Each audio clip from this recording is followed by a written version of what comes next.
So I went and retrieved a 3/8 chisel because I've got this more or less where it needs to be, but the end looks like crap.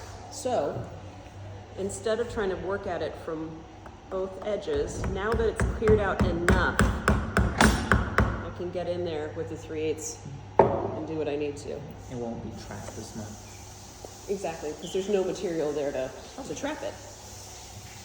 But it's going to be much, much easier to pair the end. And it's still twisting, but at the same time, the big thing that matters for mortises and tenons in terms of them being a good fit is whether or not they're being squeezed on the cheeks, literally. Okay. Remember, the tenons, the broad faces on either side, those are the cheeks. That is what has to fit. The tenon can be a little bit sloppy up and down this way, but if it doesn't fit here, you're effed. That is what has to be the good fit, okay?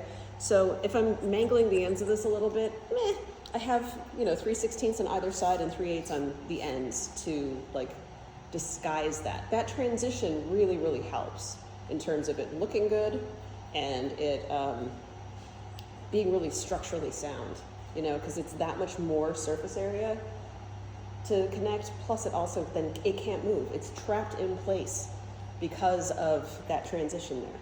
If it was all the same dimension, just pretend with me that it's just a thing that was stuck in there. It has the ability to move a little bit and it'll eventually work itself free. So. Almost done, almost done. I haven't done one of these in ages. I mean, this is... Like a demo for it? Yeah, wow, and I just spit all over it. That was really classy. Good job.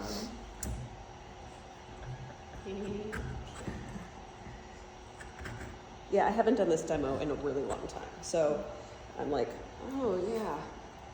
So how do you space out your demos on like what you do, considering, like, how do you space them out? What do you mean? Like, you haven't done this one in a while. When's the last time you did it? Last time I taught wood too, which was a long time ago.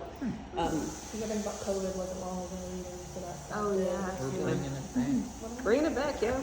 Yeah, I mean, it was easy when there were fewer people to just sort of like teach as needed various things. Having this be the full curriculum for everybody is unusual.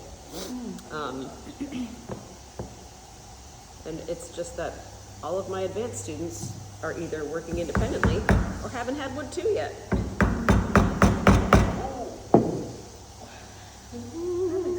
So pull it straight up. There we go. All right, okay, I think we might have it. I'm just gonna scrape the bottom corner here a little bit, see if it is actually clear. Ooh, not quite, almost. Well.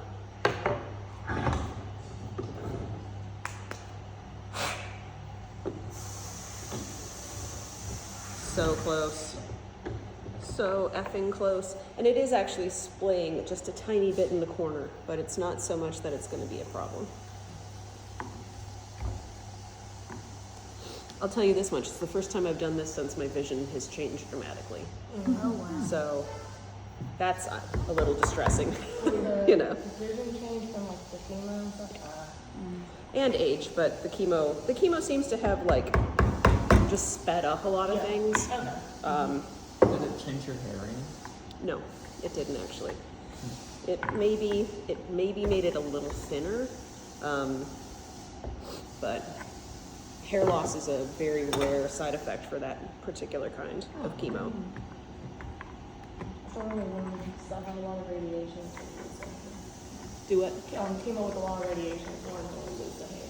Well, and tamoxifen and other chemo drugs without radiation will make you lose your hair. I've heard that even if it doesn't like just make you lose it, that it can change, like it'll make you get curls. and Yep. that kind of thing. Yeah, chemo curls. Yeah. It's a thing. But usually what happens is it falls out and it comes back curly. So it's not, yeah, right? All right, that that is not half bad. It's not amazing, but it's pretty freaking good, okay? So, observe. Now imagine you do 10 million of those. There is actually what's called a mortising chisel. And the whole job of that chisel is to cut mortises. It is a set width. It is very thick, top to bottom, and it has a long bevel on it. And the whole idea with it is that you have your mortise laid out, and you start in the middle, and you go tap, tap, and a big chunk comes out. And you go to the other side, and you go tap, tap, and you literally just hog out, like, your mortise, and then slowly but surely work it this way until the sides are flat. So there are tools that are specifically for this. It's nothing that I feel like we need. You know, it's such a niche thing. Not that like all woodworking tools aren't kind of niche, but this is real niche. So, okay, so that is how that is done. The time is now 11:25. We are going to go over to the hollow chisel mortiser now, okay?